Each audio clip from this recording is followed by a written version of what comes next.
Oh, well, been in the fandom for, been in for about, I'd say about 15 years.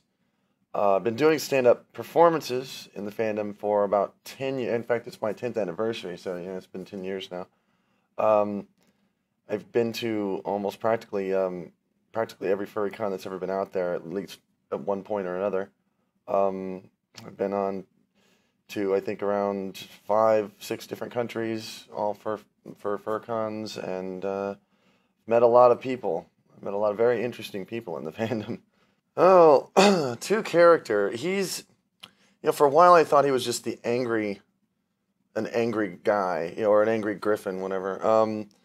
But and I use, I guess, a tiny wedge of my personality, and two is kind of trapped in that little wedge, and that wedge is it's the very unreasonable, extremely loud and usually irate part of me that just wants to say things that I'm sure there's a lot of people that have felt the same things and have wanted to say those things, but they have better judgment. Well, I leave better judgment out of two's range of personality. So he winds up saying a lot of things that a lot of people wish they could say, and he goes on stage and says it.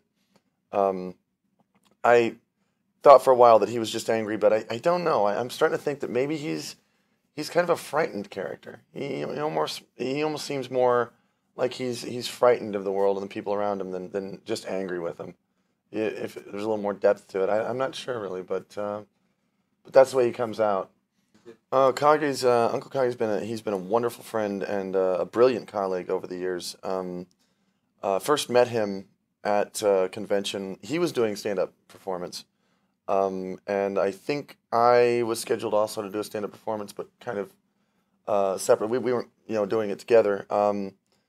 And I'd never heard of him before. I heard laughter down the hall, and I thought, well, what's going on? And here I ducked in there and saw him in there doing his act, and I sat in for it. I really enjoyed it a lot.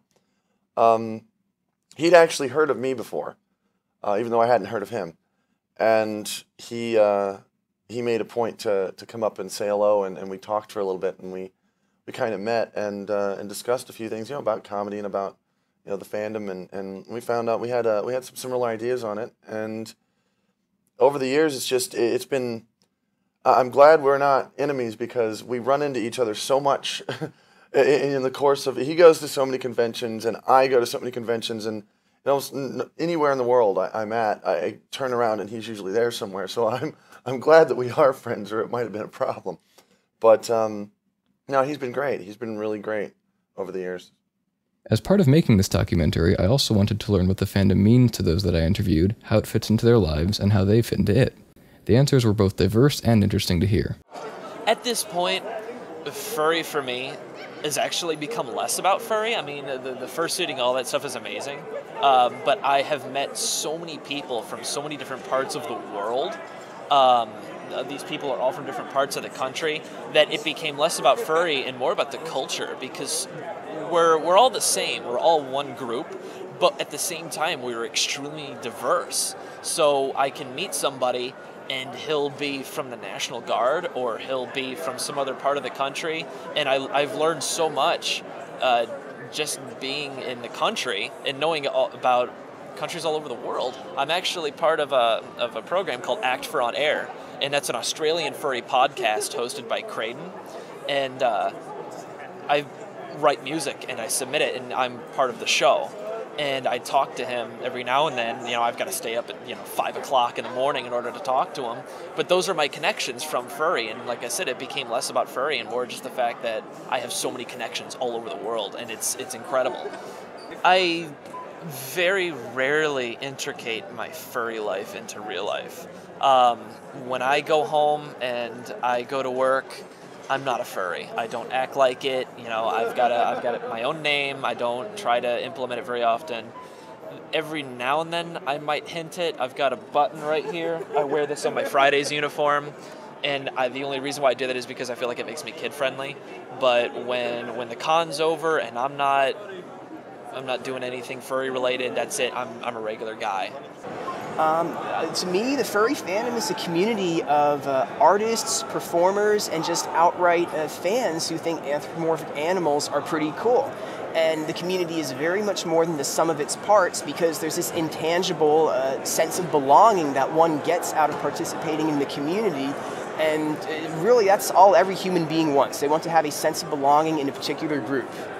The community is a lot smaller. There's fewer connections between people, so everyone really knows everyone else. Just looking around, I can just go, oh, I know that person, I see that person, I know that guy right there.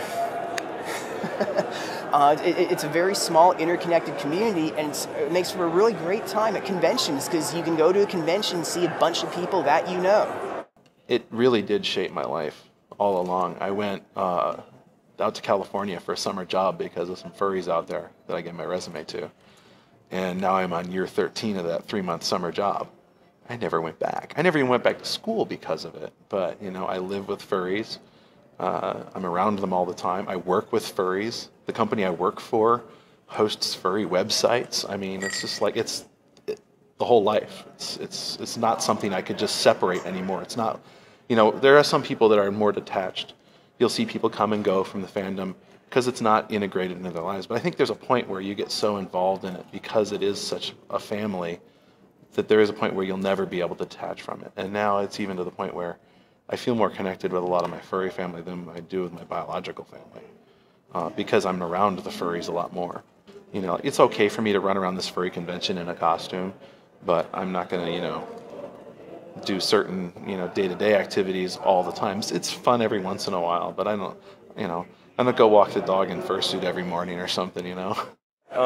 It's a really good way for me to express myself in usually visual ways, like through the art pictures I draw and through the things I dress. And I'm able to do that here where I couldn't do that, like, say, in my hometown. It's definitely the community here. Most furries that you ever meet will probably be the nicest people you will ever meet anywhere. And that's just from my own personal experience. Like, when I first thought about doing this, you know, asking people questions about it, they told me that, you know, you could do whatever you wanted, you know, we got your back.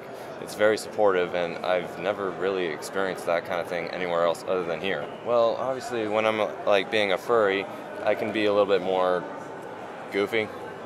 You know, I can be more myself, you know, have fun, just go around talking to people, just being silly. But then there's, like, my more, I guess, professional face where, you know, I dress in somewhat normal clothing and, you know, interact with people in a very professional way, probably for, like, jobs or, you know, interviews, applying for college, that kind of thing. And while I'm here to have fun, I dress up like, well, this. There is a division. In the daylight hours, my heart and mind belong to chemistry. And when I get home, I spend a lot of time in the evenings doing the furry stuff. As it gets closer to the convention in June, every once in a while I might have to make a phone call at work or talk to somebody during business hours. I've gotten very good at ducking outside, sometimes more often than is warranted. I just say to the boss, oh, gotta go, Taco Bell, and then he just doesn't ask any questions. Well, the fandom to me is, it's a hobby. It's part of my business.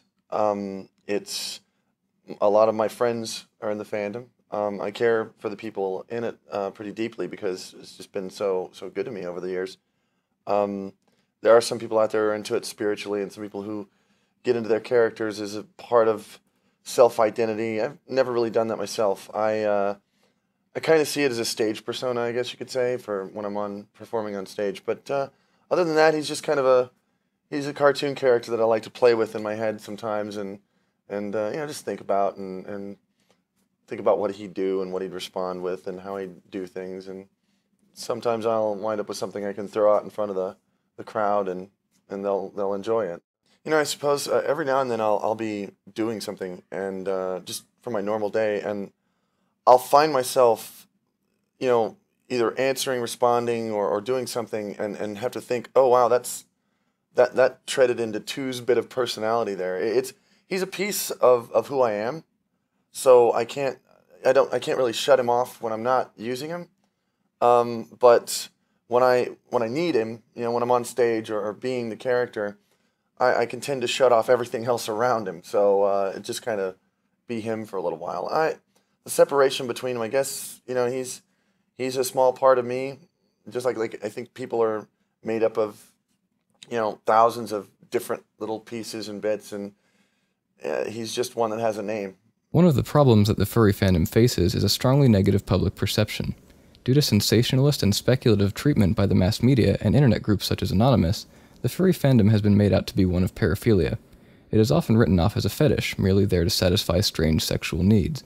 While there are undoubtedly some aspects of sexuality in the fandom, including in its artwork, most furries are offended by the assertion that their fandom is all about sex.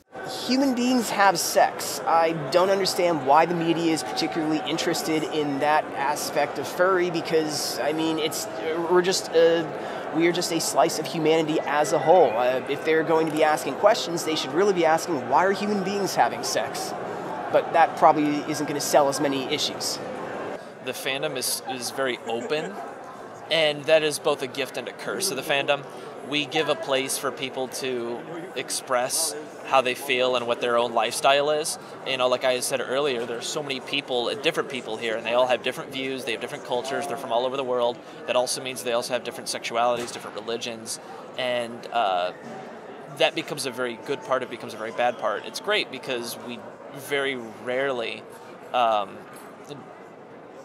we're not prejudiced against sexuality here, obviously. I mean, there's gay couples, there's straight couples, there's lesbian couples, all sitting around doing whatever. But it's also a bad thing because, well, in this particular society, it's not generally accepted by the general public. So we're going around being as proud as we possibly can, and it's just both a good and a bad thing. Personally, I wish it wasn't a bad thing, but the point is that our society just isn't ready yet for that kind of openness. Well, there's sex involved in just about any kind of thing. There might be Star Trek sex or some, you know, other fan-based sex, and just that's really all it is, just sex. And it's really not important to me at all. If, you know, these people want to be doing that, that's not my business. As for me, that's just not my thing.